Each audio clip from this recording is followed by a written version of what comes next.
आपने मुझे चिकित्सा स्वास्थ्य एवं चिकित्सा शिक्षा पर बोलने का अवसर प्रदान किया।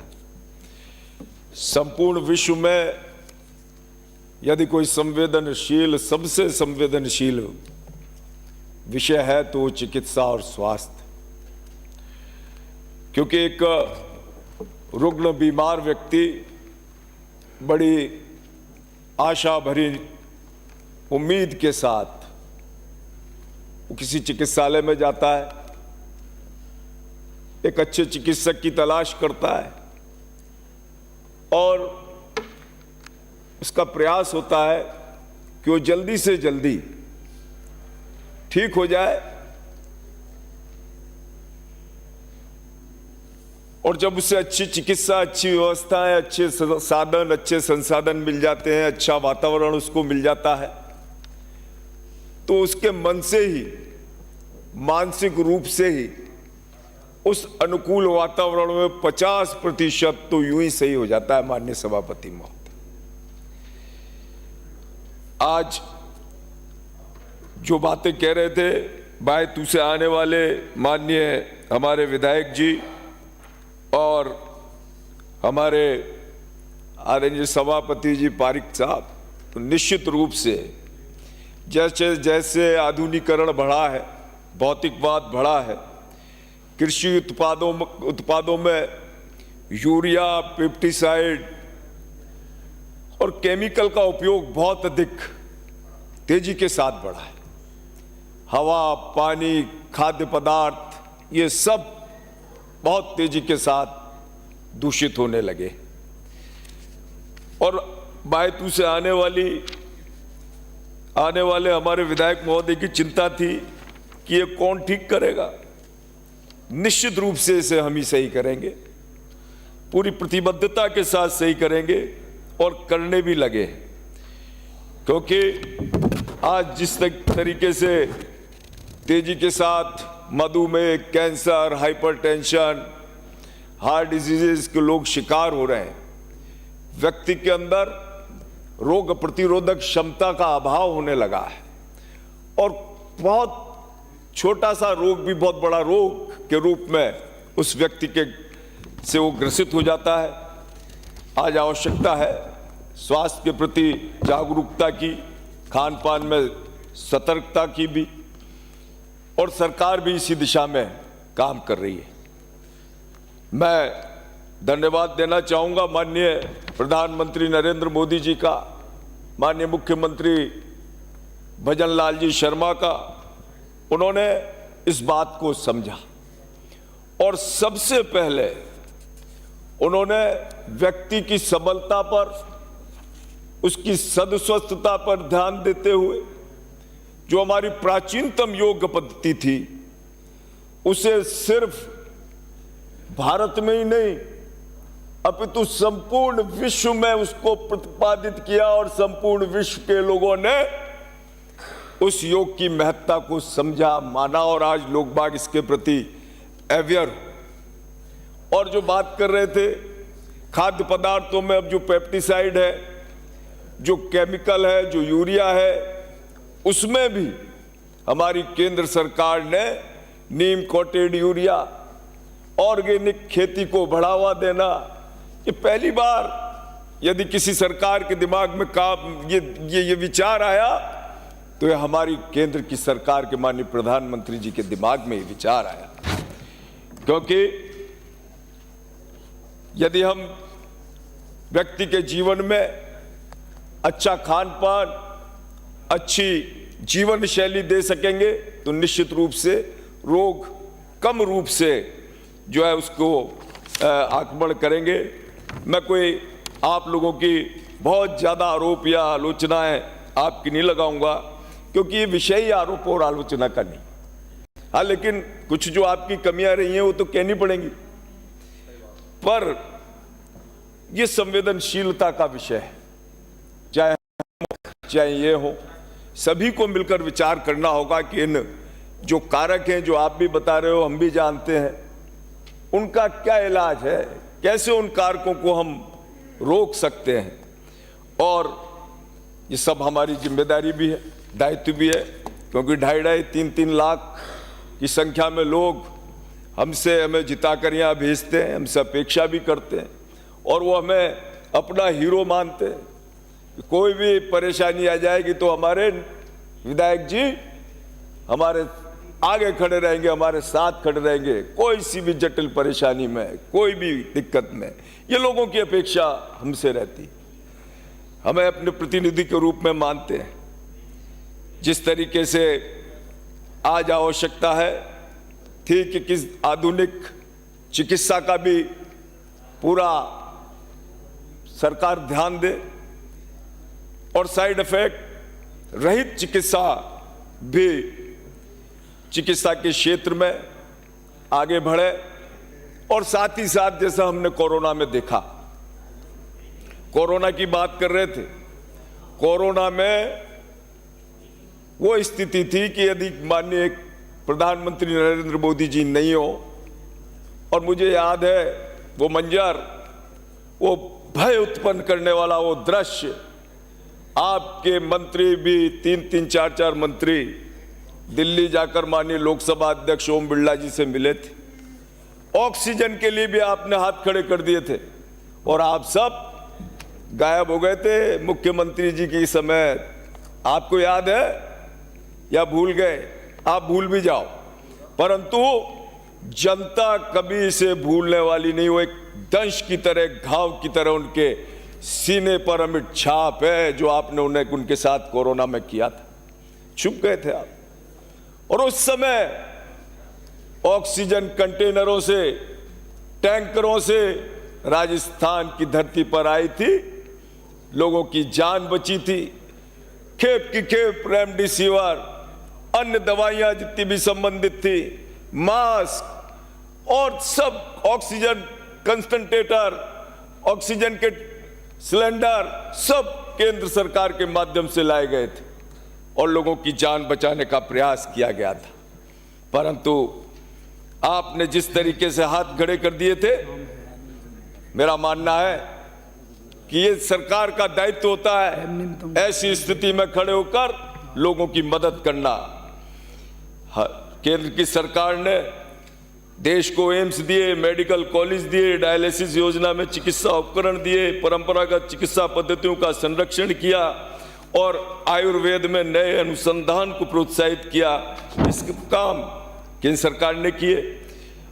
2025-26 में चिकित्सा पर व्यय 1 लाख करोड़, जो तो कुल जीडीपी के लगभग 2% के बराबर रहा, और अब इसका 2.5% किए जाने का लक्ष्य भी तय है। यह कार्य केंद्र सरकार द्वारा चिकित्सा के महज 10 वर्षों के अंदर हुए। चूंकि प्रधानमंत्री जी की सोच है कि उत्तम चिकित्सा और उत्तम स्वास्थ्य से ही सबल एवं विकसित राष्ट्र बनेगा। ये कार्य अगर हम कर सकते हैं तो निश्चित रूप से लोगों को मजबूत बनाने का, उन्हें स्वस्थ रखने का काम ये केंद्र सरकार का भी है और राज्य सरकार का भी। और आप काला कानून ले आए। ये काला कानून, राइट टू हेल्थ का काला कानून, क्या आवश्यकता थी? जबरदस्ती क्या आपने पूरी बाधित कर दी। आपका, हमने तो यहां खड़े होकर जोरदार विरोध किया था। आपका निरोगी राजस्थान का सपना, आपका निरोगी राजस्थान का नारा, और आप लादना चाहते थे उन प्राइवेट हॉस्पिटल्स पे, प्राइवेट चिकित्सकों पे। ये ड्यूटी आपकी थी, कर्तव्य आपका था, यह आपको करना चाहिए था निरोगी राजस्थान। और यदि उनको करना भी था तो आपको उनको विश्वास में लेना चाहिए था। मुझे पूर्ण विश्वास है कि राजस्थान का सरकारी चिकित्सक हो चाहे प्राइवेट चिकित्सक हो, उसके अंदर संवेदनशीलता है। यदि आप काला कानून नहीं लाते, दादागिरी नहीं करते, नियम और नीतियों से उनको नहीं बांधते, तो आपके सहयोग के लिए खड़े हो जाते, आपकी पूरी मदद करते और आपके निरोगी राजस्थान में आपका सहयोग करते। परंतु ये देखता हूं मैं, आज ये न्यूज़ देख रहा था, ये कोटा की न्यूज़ पढ़ी है। मैं धन्यवाद देना चाहता हूं माननीय चिकित्सा मंत्री जी का, उनका आभार व्यक्त करना चाहता हूं।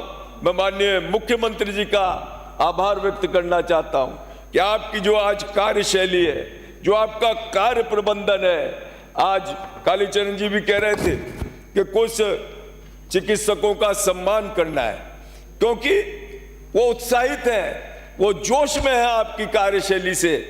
ये आज की न्यूज सभापति महोदय, 19 मेडिकल कॉलेज के हर अस्पताल का स्टाफ क्षमता से तिगुना काम कर रहा है। 1947 बेड की क्षमता लगा रख के 2831, मतलब बेड्स की क्षमता 1947 है और लगा रखे हैं 2831। भर्ती मरीजों की संख्या इससे भी ज्यादा, इसके बावजूद पीछे नहीं हटते हमारे डॉक्टर। डॉक्टरों में उत्साह है, काम करना चाहते हैं, लेकिन काम कराने के लिए सरकार का रवैया भी उनके प्रति सकारात्मक होना चाहिए। इसलिए मैं धन्यवाद दे रहा हूं माननीय मुख्यमंत्री जी को, इन चिकित्सकों, नर्सिंग कर्मियों, जिस तरीके से आप भी मानते हैं कि कोरोना में जिस तरीके से उन्होंने काम किया, अपनी जान हथेली पर रखकर पूरे राजस्थान वासियों की मदद के लिए सदैव खड़े रहे, उनके हर प्रकार से सेवा करते रहे, तो ऐसे लोगों को शाबाशी देना भी आवश्यक है। और निश्चित रूप से जब हम सबको साथ लेकर चलेंगे तो जिस तरीके से हम चाहते हैं कि हमारा ये राजस्थान के लोग पूरी तरीके से निरोगी हों, स्वस्थ रहे, तो जरूर ये सारी की सारी चीज़ें हम पूरी कर पाएंगे। मैं माननीय मुख्यमंत्री जी भजन लाल जी शर्मा के नेतृत्व में जो हमारी सरकार बड़े पैमाने पर इसी सोच के साथ काम कर रही है कि पूरे प्रदेश को कैसे स्वस्थ बनाए, हमारी संकल्पना विकसित राष्ट्र की है, ये तभी संभव होगा जब हम गुणवत्ता युक्त उत्तम चिकित्सा एवं उत्तम स्वास्थ्य युक्त समाज का निर्माण कर पाएंगे। प्रथम बजट में जो भी घोषणाएं की गई, वो सारी योजनाएं धरातल पर लाकर एक संकल्प के साथ, प्रतिबद्धता के साथ उनको पूरा करने का काम किया। आप सिर्फ घोषणाएं करके रह जाते थे। चुनौतियां बहुत हैं इस डगर में, पर आदत है हमें टकराने की। तूफान की जिद है आशियां मिटाने की, तो हमें भी फिक्र है उनकी जिंदगियां बचाने की। चाहे लोग किसी परेशानी में हो, पूरी ताकत के साथ सेवा के भाव से लोगों की मदद के लिए सदैव खड़े रहेंगे। मैं पुनः धन्यवाद देता हूं माननीय मुख्यमंत्री भजन लाल जी का, जिन्होंने राजस्थान के चिकित्सा क्षेत्र में बहुत सकारात्मकता, संवेदनशीलता के साथ उत्तम चिकित्सा को दूर दराज तक सुगम बनाने के लिए कई फैसले किए। मुख्यमंत्री जी ने आयुष्मान आरोग्य योजना का खाका तैयार किया, न केवल जीवन रक्षक पैकेज बढ़ाए, बल्कि सिर्फ राजस्थान में नहीं, बाहर जाकर भी व्यक्ति अपना इलाज कर सके, ये व्यवस्था हमारे माननीय मुख्यमंत्री जी ने की। उन्होंने सत्ता पर आते ही सबसे पहला काम एक चिकित्सालय का निरीक्षण, उसकी मॉनिटरिंग, क्या क्या सुविधाओं का अभाव है, किस प्रकार से इस चिकित्सा तंत्र को सुदृढ़ किया जाए, कैसे मजबूत हो, इन सारी चीजों का अध्ययन किया और उसके बाद अपने बजट का निर्धारण किया। ये होता है वास्तविक और असलियत काम, जो वास्तव में लोगों के काम आने वाला हो। कुछ भी कर दो, घोषणाएं कर दो, उससे कोई लोगों को लाभ नहीं हो रहा। 2 दिन लोग बाग खुश हो जाएंगे, आप भी ताली बजा कर चले जाओगे, लेकिन घोषणाएं करने के बाद पहले तो लोग चाहते क्या है, लोगों की परेशानी क्या है, उनकी मजबूरी क्या है, किस तरीके से लोगों को अधिक से अधिक लाभ मिल सके, और फिर उसके बाद वैसा ही बजट बनाना, और फिर उसके बाद अगले ही दिन से उस बजट की क्रियान्वयन में पूरी ताकत के साथ, पूरी क्षमता के साथ, सामर्थ्य के साथ लग जाना, और अपनी टीम को भी पूरी मजबूती के साथ उस काम में लगा देना। तब जाकर बजट का जी घोषणाएं होती हैं वो 100% पूर्ण होती हैं, जैसी अभी हो रही हैं। मैं निश्चित रूप से जो घोषणाएं हमारी हुई हैं, मुझे पूर्ण विश्वास है, चाहे वो माँ योजना हो या अन्य योजना हो। मान्य जिस तरीके से कुछ मेरी कोटा शहर की डिमांड है, उनको मैं बता दूं, आपने ट्रिंग कर दी। माननीय सभापति महोदय, खाद्य पदार्थों की एक बात बताना चाहता हूं। खाद्य पदार्थों में माननीय मुख्यमंत्री भजन लाल जी शर्मा ने, चिकित्सा मंत्री जी ने इतनी गंभीरता से काम किया कि मिलावट को लेकर इन 2 वर्षों के अंदर एक अभियान की तरह पूरे राजस्थान के अंदर लिया। 2023-24 में विभाग ने एनफोर्समेंट सैंपल में 284% लक्ष्य हासिल करते हुए देश में प्रथम स्थान प्राप्त किया। एक साल में 6.5 लाख किलो मिलावटी सामग्री जब्त की गई, जो अपने आप में ऐतिहासिक है। भाई तुझसे आने वाले विधायक जी पूछ रहे थे कौन करेगा, हम करेंगे। 2 दिवसीय राज्य स्तरीय अभियान में 2284 वेंडर्स का निरीक्षण कर वर्ल्ड रिकॉर्ड बना। 3915 मिलावट खोरों के खिलाफ मुकदमे दर्ज हुए। 11 करोड़ 20 लाख की पेनल्टी दर्ज हुई। मैं विभाग के मुखिया से कहना चाहूंगा कि इस लालच का कोई अंत नहीं है। ये कार्रवाई धीमी नहीं पड़नी चाहिए, पूरी ताकत के साथ इस कार्रवाई को आगे बढ़ाया जाए। और आज जिस तरीके से 16 मोबाइल फूड सेफ्टी लेबोरेटरी खरीदी जा रही है, इसे मौके पर ही अब जो है जांच हो जाएगी। और जिस तरीके से माननीय मुख्यमंत्री जी चाहते हैं कि राजस्थान वासी स्वस्थ रहें, मिलावटी खाद्य पदार्थ से उनका बचाव कर सकें, उसी प्रतिबद्धता के साथ विभाग को काम करना होगा। कांग्रेस माननीय सभापति महोदय, बहुत इंपॉर्टेंट बात है। माननीय सभापति महोदय, हमारे कोटा शहर में अभी बहुत सारी घोषणाएं हुई हैं, उनके लिए मैं धन्यवाद देना चाहूंगा। कांग्रेस के टाइम में वो धारीवाल जी उठकर चले गए। न्यू मेडिकल कॉलेज में एक ईंट लगी हो तो बता देना, और एक कार हुआ हो तो बता देना। परंतु मैं सिर्फ इतना कहना चाहूंगा कि कोटा शहर चंबल नदी के किनारे बसा है। यहाँ वन है, प्राकृतिक वातावरण है। यहाँ के वनों में बड़ी संख्या में दुर्लभ जड़ी बूटियां पाई जाती हैं। चंबल के तट पर आयुर्वेद एवं प्राकृतिक चिकित्सा, योग एवं पंचक्रम पद्धति के मेडिकल टूरिज्म की अगर स्थापना कर दी जाए तो निश्चित रूप से राजस्थान में एक बड़ा आयुर्वेदिक हब हम कोटा शहर में बना सकते हैं, जहाँ पूरे देश भर से लोग बाग अपना आयुर्वेद के माध्यम से अपना इलाज करने आ सकते हैं।